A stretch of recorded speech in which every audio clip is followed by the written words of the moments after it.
A Medevac helicopter wanders inside a wall of milk white. Instruments blink. The pilot can't see the inlet, can't see the dock.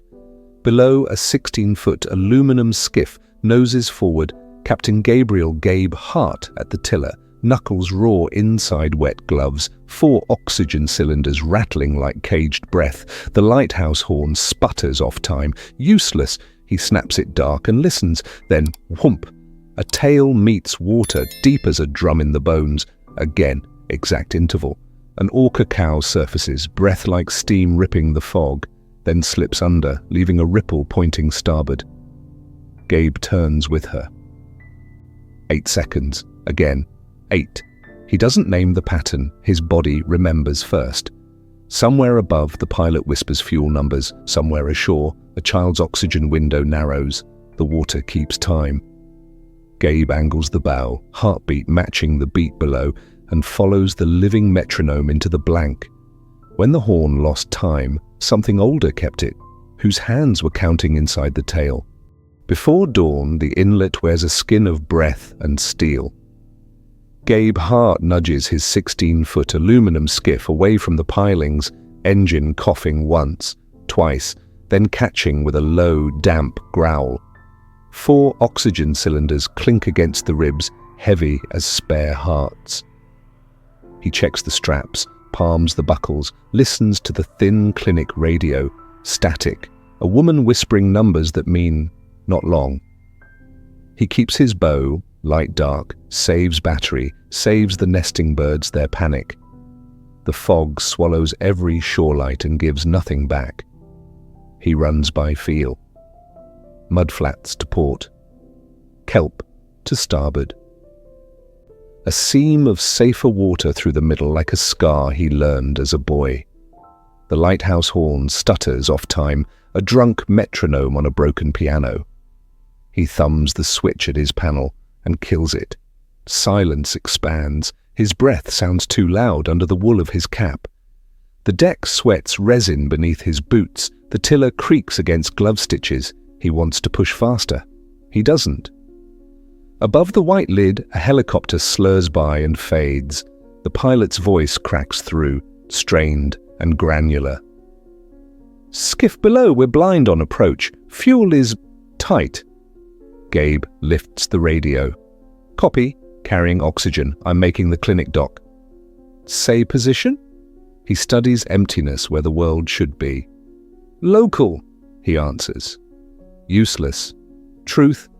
And eases the throttle until the hull hum matches his heartbeat. The buoy bell, his usual North Star, refuses to speak. He tries the horn once, hears it ricochet wrong, then leaves it dark. He charts the channel with memory. A snag shaped like antlers somewhere ahead, a rock pair like shoulder blades to miss by a boat width, a cross-current that sneaks under fog and tries to turn you sideways. "Hold on," he tells the cylinders. Ridiculous. But the words steady his mouth. The radio hisses again. The nurse doesn't say please. She says, "Window closing." Then, whoomp, not thunder, not wood, a tail on water, deep and damp, the kind of sound that sits inside bones. He cuts throttle and angles his ear. The fog swallows his wake. He waits. 8 slow heartbeats. Whoomp. Same distance, same authority. He squints into blankness as if eyes could matter. A black fin parts the fog like a knife, tall and clean, a pale saddle flash, then gone. He tastes diesel and salt, and the ginger he chewed against the cold. "You've got anyone out there?" the pilot asks. "Got a teacher," he says, before he knows he's said it. The cylinders tap the ribs again, a hollow clink. He shifts their weight to centerline, tightens one strap, makes small, ordinary choices because big ones are hidden. The sound comes again, whoomp. He tries a tentative turn starboard. The fog presses closer, but water texture changes, slicker, less chop, as if a larger body smoothed it with its passage. He angles the bow a hair more. "Count for me," the pilot says. He clicks the mic and finds his voice thin but level. "Stand by." He sets the radio down and listens like it's his last good instrument. "Gabe," the nurse breathes in his ear. He's graying. His jaw tightens. He remembers Mira's hands guiding his wrists long winters ago, a rowing count to keep oars quiet in company with whales. The memory hovers just out of reach, like a light behind cloth. He doesn't name it. He lets his body remember for him. The interval lands again, 8 seconds, a pulse wider than fear. He turns when it tells him. A cormorant scrapes past, wings shearing mist. Somewhere unseen, sandpipers tick like metronomes. The skiff noses into a corridor he can't see, only feel. Smoother water, colder air, a hush. He keeps his light off and saves the night for the animals that live inside it. "Talk to me," the pilot says, voice a rope fraying. Gabe answers with the only truth that helps. "I'm following a beat." He trims a touch, hears the prop bite clean. Steadies as the hull lines up with something old. The fog presses, his neck warms under the cap, his knuckles ache inside wet gloves. "Gabe," he tells himself, low and even, "stay where the water wants you." Another whump lands exact as a carpenter's strike. He lets it carry him, a drum under the keel where charts fail. The buoy bell might as well be on the moon. The tail is here. He followed a drum he couldn't see. The inlet narrows into a quiet room where breath hangs like gauze. Water slicks to a dark mirror. The fog lowers until it becomes a ceiling a man could touch if he stood on the thwart. Gabe rides the hum of idle, eyes on the place where the Orca broke the skin. She rises again, coal back, white saddle marbled like spilled milk. Exhale, ripping a neat tear in the fog. A healed notch trims her dorsal near the tip. Raven, he feels the recognition land in his ribs before the word forms like an old key sliding home. She keeps a respectful distance, 3 boat lengths, no less, no more, slips forward on a glide one could mistake for laziness if one had never watched a matriarch work. Then the fluke lifts. Whoomp. The sound is not a scold, it is meter. He counts under breath, 8. She waits, 8 again. Gabe tests the helm, nudging starboard. Raven answers with a correcting slap and a small arc that sets his bow onto the mid-channel seam. He senses the shift through the soles of his boots, less riffle, more glass, a hallway softly lit by nothing. The lighthouse horn still sputters off time somewhere to landward, nagging as a neighbour's leaky faucet. He toggles the breaker and silences it for good. The sudden quiet blooms wide and clean. He pulls one glove with his teeth, tucks it in his belt, and offers the bare hand to the air. The cold has flavour, salt, diesel, wet spruce. He tastes it the way fishermen read a front. He lowers the headlamp, lets his eyes adjust, refuses the false comfort of dazzle. The cylinders clink again. He shifts one closer to centerline, so weight lives where the skiff likes it best. "Easy," he tells them, absurd, but the word keeps his voice from rusting. "Skiff, this is Heli 1, the pilot checks in, threadbare but steady. "Fuel window, shrinking." Gabe brings the mic close. "Copy." He looks at the fog as if it might answer. Raven surfaces and breathes. Whoomp. He closes his mouth, finds a tune in his teeth, the winter count Mira taught him at the wood stove when the inlet sealed in ice and books left marks in the air. 1, 2, 3, 4, 5, 6, 7, 8. The hum steadies his wrists. "Talk to me," the pilot says. "I'm listening," Gabe answers. "To her?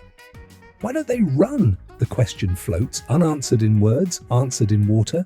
The resident seals keep their whiskers barely above the surface, unalarmed. Who leads? The one who does not rush. What is the price of waiting? Breath measured to fog.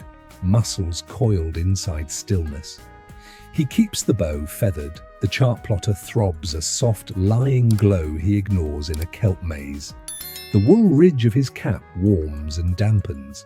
The wired oarlock at his transom taps the aluminum with each swellet. Tink. Tink, like a nervous metronome trying to remember the song. Memory arrives as touch. Years ago, Mira, kneeling in the shed, pencil behind her ear, had drawn dorsal fins into a field notebook. Clean tips, ragged tips, nicks like islands. "This one," she'd said, tapping a sketched triangle with a healed notch near the crown. "We'll call Raven." They'd watched her then from a research skiff. Mira in her red beanie, laughing when gulls stole bait, asking volunteers to row soft so the water didn't shout. Raven had cut this same corridor on an ebb winter tide, teaching a juvenile to wear patience like a cloak. "They're not mystery," Mira whispered once. "They're memory." Now the word returns to Gabe's tongue and stays unspoken, because saying it would feel like waking someone who is sleeping well. Raven tilts, offers the white of her flank, then rolls it away like a secret. The fog beads on her skin and slides off as if repelled by the heat of a larger life. She raises her fluke again. Whomp. The slap sends a tremor across the mirror that points like a discreet finger towards safety. Gabe trims a hair. The prop bites water without cavitation, sweet and sure. Kelp fingers brush the chine and withdraw. He feels the current undercutting to port and adjusts with 2 degrees of helm, nothing more. "You with me?" he asks the empty air. The air doesn't answer. The water does by smoothing. "Status on the dock?" the pilot asks. The clinic nurse comes through, voice papery. "We're ready." It's small. Gabe keeps his words simple so they don't break. "En route." The fog swallows language and returns rhythm. Raven surfaces on his starboard quarter, breath like a kettle released, and he swears he can hear faint clicking, private arithmetic he will never get to read. The juvenile that shadows her rises once, mimics a tentative tail tip, botches the angle, tries again. Raven's next slap is firmer, corrective without harm. A lesson, not a warning.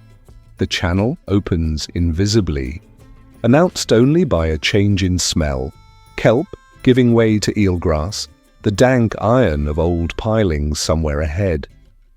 He keeps his light off, turns his head slightly to locate the colder stripe where ocean breath threads between the coves. He lets his eyelids lower to half-mast so hearing can climb. "Count it, Gabe," he hears himself say, voice no louder than thought. 8, feather, breathe. He guides the skiff with fingertips instead of fists. The boat responds like a horse that knows the trail better than the rider. A sandbar murmurs on the left, tiny wavelets ticking like a watch against its skin. The sound writes margin notes in the fog. Steer a hand right. Keep draft gentle, save the prop from chewing shells. He obeys. The cylinders settle into the hull's low heartbeat, no longer clattering, as if they too have found their place in the measure. The oarlock taps in sync now, almost cheerful. "Heli 1, Gabe says. "Hold high! Corridors forming." The pilot breathes relief, but doesn't celebrate. "I'll take what the sea will give." "It's giving a song," Gabe says, surprised to hear the sentence escape him. Raven draws ahead by a boat length, then 2, never inviting, never refusing, keeping the distance of neighbors who have shoveled each other's steps for years. She sets her fluke. Whoomp. He lets the sound reach his hands before it reaches his head. The skiff slides over the dark glass without drama. A gull lifts and wheels away, not lured by light because he has left none burning. He shifts another cylinder, a palm width. Centerline holds truer when weight agrees with water. Responsibility nests in such inches. The fog breathes with them, in and out, a shared lung. Far above, rotors thrum, a patient's window measured in minutes. Here below, seconds are counted by tail. Gabe fixes his gaze on the place where the next slap will land, already knowing it's time because his body remembers a lesson his mind avoided out of grief. "Stay with me," he says softly, to Raven, to the boy he cannot see, to Mira inside the shape of the Count.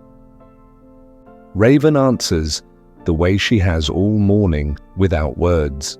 Whoomp! Her tail kept time, his hands remembered.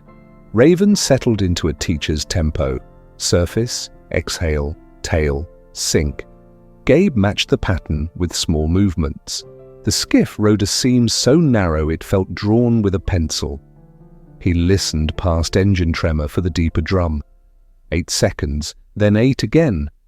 The oarlock wired to his transom ticked when a swellet found the hull, tin on aluminum, a shy metronome.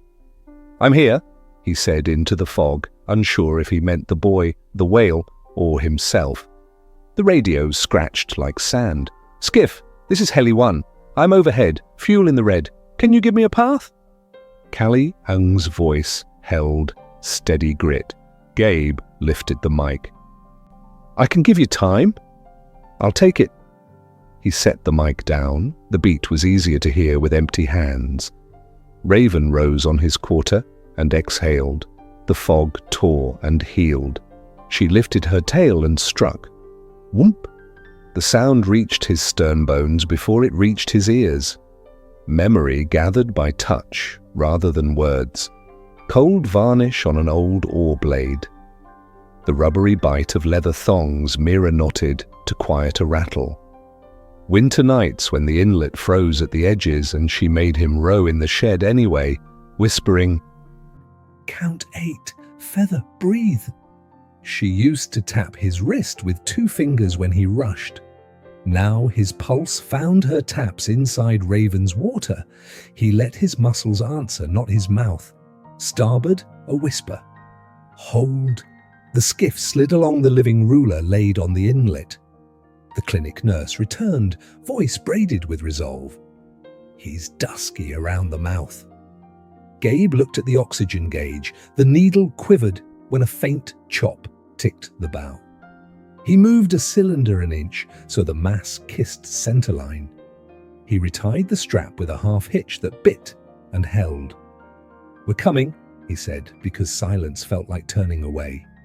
Raven tipped, showed white, folded it again. Mump. He corrected 2 degrees to port, barely enough to name.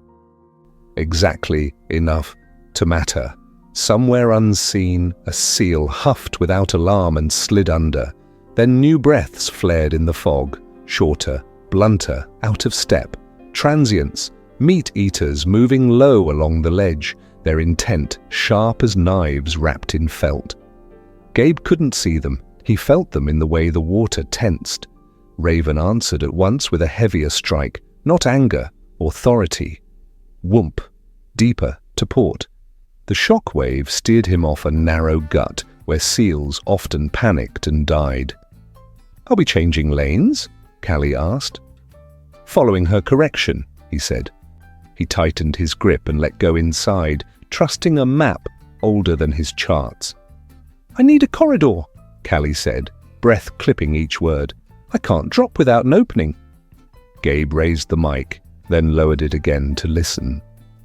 The beat arrived like a knock through floorboards. He pressed transmit. "Count with me." He tapped the wired oarlock with his thumbnail. Tink, tink, tink. 8 apart. "That what I'm hearing?" Callie asked. "A metronome," he said.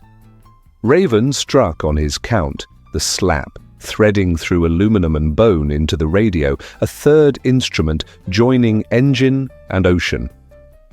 Fog thinned for a heartbeat and showed a single black piling like a finger rising from milk. Then the white closed and took it back. Raven did not change pace. Surface, exhale, tail, sink. Gabe kept his helm steady, correcting by ounces. The gauge needle wobbled as the bow crossed a hidden ripple. He laid a palm on the cylinders and felt their chill. The nurse came through again, voice edged but calm. "Hold him, Gabe, please." "Holding," he said. He tasted spruce sap in the air. Somewhere, shore lay close as a breath. He read Raven's arcs the way he used to read Mira's penciled maps. The whale kept her echolocation beam centered on his hull, then angled just enough to guide him around a snag field that had eaten propellers since before his father fished here. Mira had once led neighbors to drag a derelict barge out of this inlet so calves wouldn't be trapped. Another winter, she'd coaxed a tangled calf toward divers with patience and soft oars. Was Raven guarding him now, or simply repeating the trusted rule? Humans here meant help. Above the white lid, Callie flew racetrack ovals, burning minutes she didn't have. "Gabe, I've got the dock on GPS, but I can't drop blind." He lifted a hand to the fog without knowing why. It fell uselessly. Raven raised her tail and struck. Whoomp! He took the mic. "Follow the beat." "I can't hear it," she said. He clicked the oarlock in eights, steady as pulse. "I'll translate." The taps ran up through the frame of the skiff and into the radio. "Copy," Callie whispered, fixing her approach on the unseen drum. The rhythm braided them together. Raven's slap landed on his clicks. His corrections slid into her lane. Callie's angle trimmed to the music none of them could see. Gabe felt the seam draw straighter, the water smoothing until the hull purred. He could smell creosote from pilings just ahead, taste the iron breath of old bolts. He didn't rush. He didn't drift. "Stay with me," he told all of it. Raven lifted once more and drove sound through fog and bone. The oarlock answered. The radio breathed back. Between engine and ocean, a third instrument answered. Raven worked the inlet like a conductor who despised haste. She rose on Gabe's starboard quarter, exhaled a white pennant, and rolled, so a polished saddle flashed, then hid again. Each movement had grammar. The peduncle flexed, the fluke hesitated a breath, the strike landed with the certainty of a hammer raised by long practice. He let the pattern lead and studied the space between gestures, the small stillnesses where decisions hid. The water around her smoothed in ovals, as if sound itself ironed creases from the fog. "You're writing on water," he murmured, not to be heard, only to place the thought. He kept the skiff at idle, fingers loose on the tiller, and felt the hull's conversation. A faint burr when current sheared, a hush when he rode the seam true. Far above, rotors droned like a faraway hive. Here, the ocean spelled commands in silence and breath. Raven's distance never slipped, 3 boat lengths, sovereign. A juvenile paralleled her on the outside, surfacing in timid rhymes, bloop, gasp, scull, then falling out of meter and scrambling back. Raven corrected without drama, a brief quickening of her cadence, a heavier turn of her flukes, and the young one fell behind the draft like a child tucked back beneath a coat. Gabe watched the lesson and remembered Mira's palm ghosting his wrist years ago as she coached oar feathering. "Slow hands make quiet boats," she had said, voice low as a lullaby. He could feel the nap of her red beanie against his cheek when they leaned close over a tide chart. He did not chase the memories, he let them surface on their own breath. He guided by ounces, avoiding the barbarism of big moves. The cylinders at his feet whispered against aluminum, content with the placement he had chosen for them, a center-line truth. The inlet widened without showing it. Smell changed first, eelgrass replacing kelp, creosote fainter, then strong again, the pepper of cold iron drifting from ancient bolts lodged in dockwood. Gabe let sense triangulate where sight could not. The oarlock at his transom, old brass wired with stubborn love, tapped in calmer time now, no longer anxious. "We're good," he told it, absurd and comforting. The radio crackled with Callie's grit-worn whisper. "Still your corridor, Skiff?" He clicked transmit. "Holding it." The nurse cut in, voice leveled by purpose. "He's here! He's fighting!" Gabe answered with a sentence that anchored him more than her. "We won't rush the water." Raven surfaced as if in assent. He studied the angle of her dorsal, a healed notch, Mira once traced with a pencil, in a damp field notebook. The page had wrinkled under fog drip. Her handwriting had marched on anyway. A ghost shape drifted in from port, a crabber in grey. On grey, net floated out in a long sigh that crossed the sluice where Gabe needed to pass. Hosway's boat ran dark to save his last amp hours. The line's corks bumped softly, a necklace strung across danger. Raven answered first. She pivoted with a deliberate severity, lifted her tail and struck hard to port, throwing a low shockwave that wrote a detour in ripples. Gabe obeyed, steering a gentle dogleg. He felt net lead brush the chine like fingertips sliding off a shoulder. Hosway stepped into view. Rain hood up, eyes wide. He raised 2 fingers, apology and thanks. "No lights," Gabe called, voice quiet to keep the corridor tender. "Hold the dark." "Holding," Hosway answered, cutting a switch with reverence, as if dimming a candle beside a sleeping child. Responsibility lived there, a finger on a humble rocker, not a speech.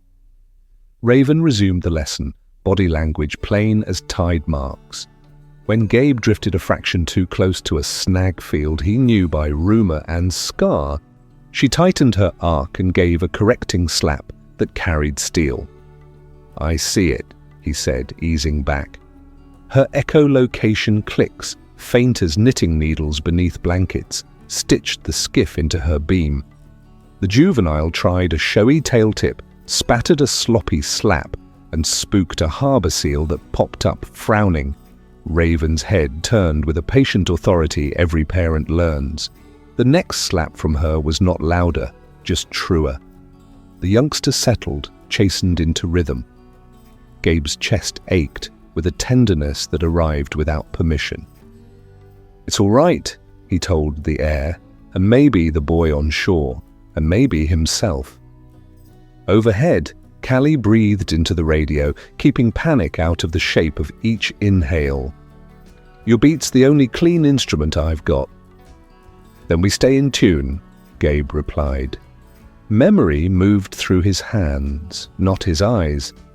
He thumbed the groove in the tiller where Mira had cut a shallow notch for home heading, a trick she'd lifted from an old Haida carver. He let his thumb rest there until Pulse and Wood agreed. In the shed, on a winter-long vanished, they had planed an oar blade together, taking down curls so thin the shavings collapsed if you sighed on them. She'd said, "Place is a kind of music." He had laughed then, not understanding. Now, riding Raven's staff lines, he felt the key signature live under his ribs. The unspoken questions that had stood up like cold men at the inlet's mouth began to lower their shoulders. Why don't they run because memory keeps some ankles tethered to kindness? Who leads? The one who carries patience instead of flags. What does help look like when hands aren't whole? Like a tail writing a corridor, like a neighbour killing his light. The skiff slid past the place where a derelict barge once strangled tide and sound.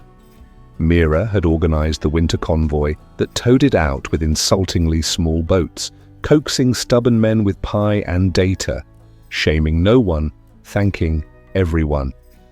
Gabe could still hear her diplomacy in the creak of those ropes. Raven's path crossed that old scar now, without flinching. "You remember?" Gabe breathed, feeling the inlet answer in the set of the current. The juvenile surfaced beside Raven, kept the beat for 2 full counts, then faltered. Raven slowed half a breath so the young one could find the downbeat again.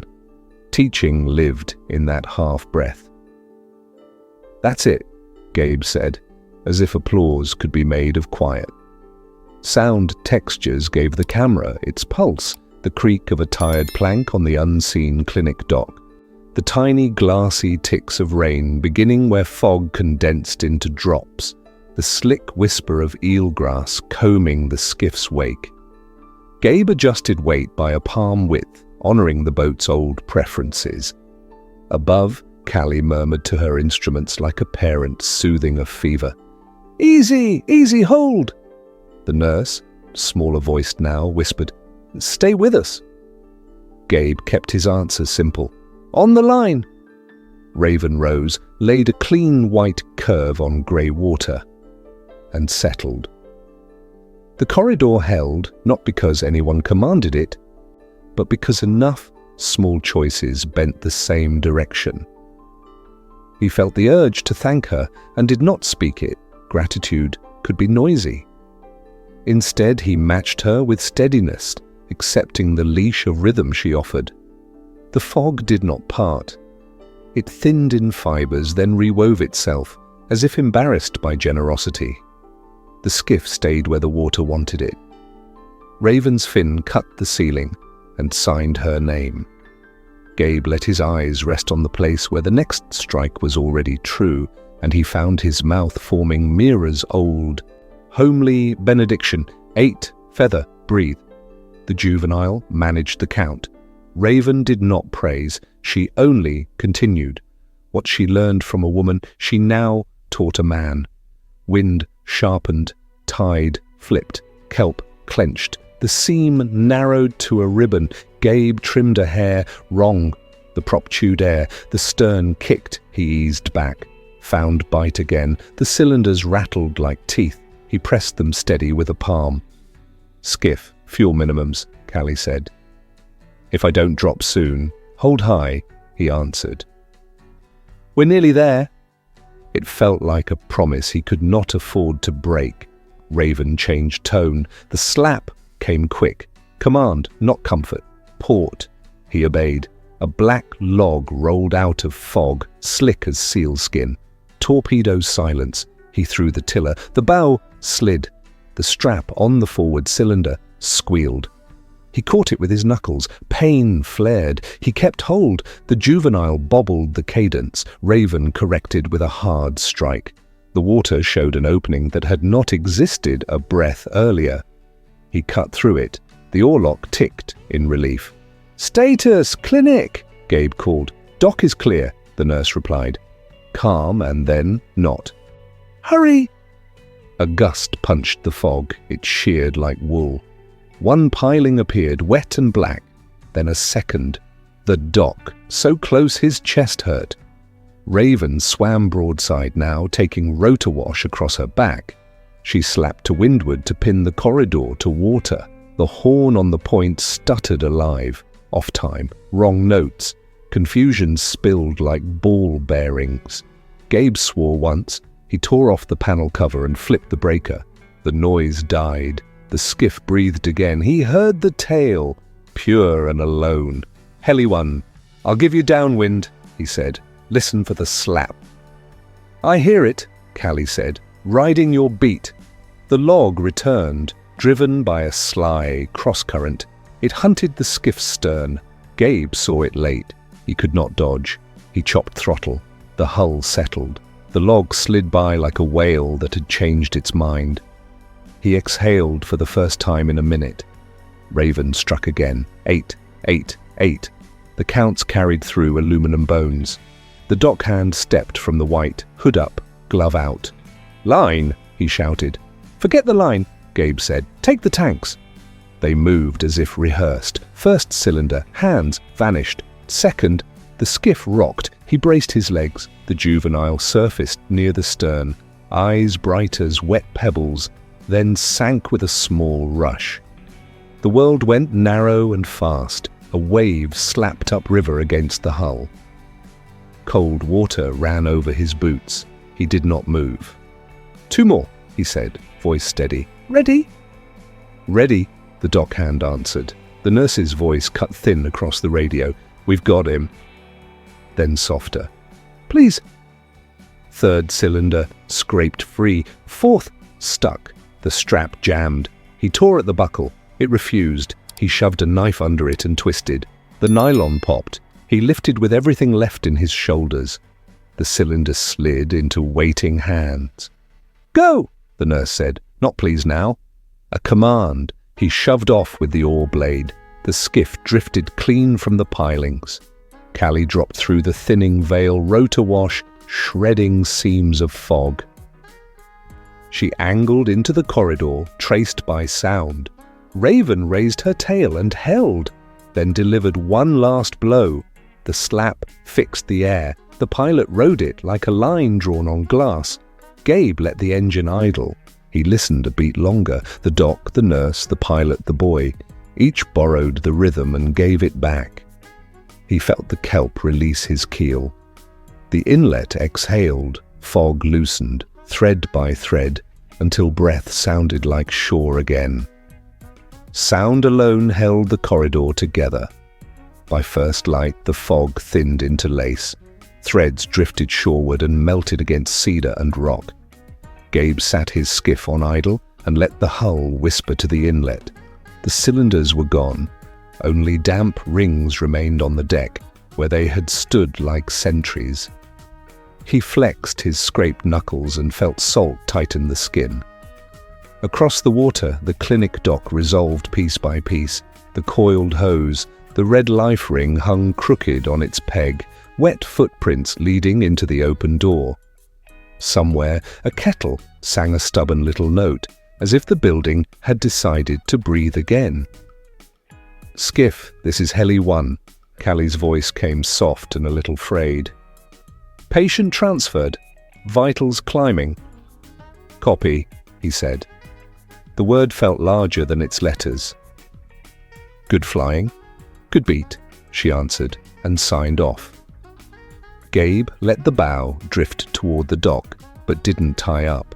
He ferried along the outer pilings, keeping respectful distance from hurried hands. The nurse stepped out, cheeks striped where tears had dried. She held a purple knit hat dusted with mist. "He'll want this later," she said. "I'll stow it safe," Gabe replied. He set the hat on the dash, smoothed its stars with 2 fingers, then turned to the ordinary work, combing the line coils, righting a fuel can that had toppled in the scramble, snapping a stray zip tie off the deck so it wouldn't cut a bare foot. Small corrections, quiet repairs. He lifted the life ring, centered it on the peg, and pressed the bracket until it clicked. Responsibility, 1 notch at a time. The lighthouse horn coughed once and then resumed proper time. The sound landed true, rich as a drum finely tuned. On the point, a maintenance truck idled with its door open. A man in a wool cap waved apology and approval in the same gesture. Gabe waved back, palms up, meaning no harm done. Overhead, the last shreds of fog peeled away, revealing gulls drifting like torn paper in a pale sky. Raven surfaced in the new light, black, bright as oil, breath blooming into silk that folded itself and vanished. No slap now. Only the soft punctuation of a matriarch closing a chapter. The juvenile rose beside her, kept pace, then tucked under her shoulder. Gabe felt his chest loosen. He reached behind and unwired the old oarlock, the brass warm from sun despite the air. "You've earned the wall," he told it. The words surprised him. They felt right. Hosway motored out slow, net stowed, deck rinsed, so clean it shone. He cupped a hand. "Corridor worked," he called. "Because you killed the light," Gabe answered. Hosway smiled. "Sometimes help is not shining." He tipped his chin at the whales. "Bring flowers next time?" "They already did," Gabe said, nodding at the ring of ripples left by Raven's last breath. He eased the skiff to the dock and stepped up, boots leaving neat, wet prints alongside the rush and scuff of those who had sprinted earlier. Inside, someone laughed softly, the exhausted kind. On the counter sat a half-eaten muffin and a pair of blue gloves twisted into a small cathedral. "We'll get the tank valves back to you," the nurse said from the doorway. "Keep them until evening," he replied. No one argues with a spare breath. The nurse touched the purple hat. "He's pink," she said, astonished. "Pink." "Let the color hold," Gabe murmured. Back at the shed, gulls clicked on the roof like knitting needles. He hung his coat, rinsed the salt from his gloves, and set the oarlock on a nail above the bench. From a drawer he lifted a red beanie, Mira's, faded at the crown where she worried wool when she read. He folded it once and laid it beneath the oarlock as if setting a small altar cloth. Sunlight crept across the bench and found the blade they had carved together long ago. He ran a rag down its face. The grain drank light and gave it back. Outside, the tide turned and made a new seam along the middle channel. Gabe walked to the float and looked out. Raven traced one last easy arc and slid under, leaving a single ring that widened until it found every piling, every plank, every boot, still and moving. He didn't speak. He listened for what remained after noise. The horn kept proper time. The gulls muttered. The skiff ticked as metal cooled. In his pocket, brass warmed against his thigh like a coin from a country that still remembered him. "Thank you," he said at last, into air, into water, into the space where Mira's count used to live. No wind bothered to answer. None was needed. He flipped the shed light off, though morning stood full. He closed the door with his shoulder and let the latch settle without a bang. When the fog lifted, the beat remained. Late morning found the inlet resting like breath. Gabe idled in the slack, letting the skiff hum at neutral while the channel murmured under him. Raven surfaced once across his bow, respectful distance, the way neighbors greet when words would only bruise the quiet. Her blow lifted a white veil that folded on itself and disappeared. She did not slap. She lifted her tail and simply held it, a steady, shading hand. He took the hint. He did not move. "Good work," Callie said, faint on the radio, as if speaking from a room. He clicked it off with a thumb and laid the handset face down. "We're good," he told the water instead. Raven lowered her fluke without a sound, turned, and slipped beneath. The juvenile stayed alongside, matching ease for ease. A single ring spread from their passage, unhurried, circular, as promise. Gabe watched the ring widen until it pressed gently against his hull, and almost nothing touch still felt. He steered home at idle, letting the tide do the arithmetic. At the dock, he left the line slack and stepped onto the boards. The clinic door stood open now, laughter tumbled out, soft as bedding. On the dash lay the purple, starry hat. He set it inside on a hook, where small things often waited to be remembered. Back at the shed, he wiped salt from the bench, then lifted the brass oarlock from his pocket. He found a nail above the table and hung it there. It swung once, twice, then quietly settled. From the drawer, he took Mira's red beanie and nestled it under the oarlock, the way you'd cushion a stone that had travelled far. He stood with his hands in his pockets, letting the room quiet around the two small relics. "I kept time," he said, voice low, unsure who needed to hear it. In the stillness, he noticed the overhead pull chain, the light he had left off since morning.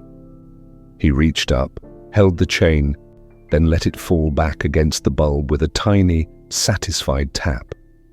Daylight was enough. Outside, the inlet shone like brushed pewter. Somewhere beyond the point, a tail might have tapped once, ceremonial, then not again. He breathed in slow, he breathed out slower. On the wall, brass and red kept their silent measure while the water resumed its own. Some rhythms don't end. They hand themselves on. Thank you for watching until the end. If this story touched your heart even a little, that's our greatest joy. If you'd like, please share your thoughts in the comments. We'll keep bringing you stories that stay with you, so please consider subscribing to the channel. See you in the next video.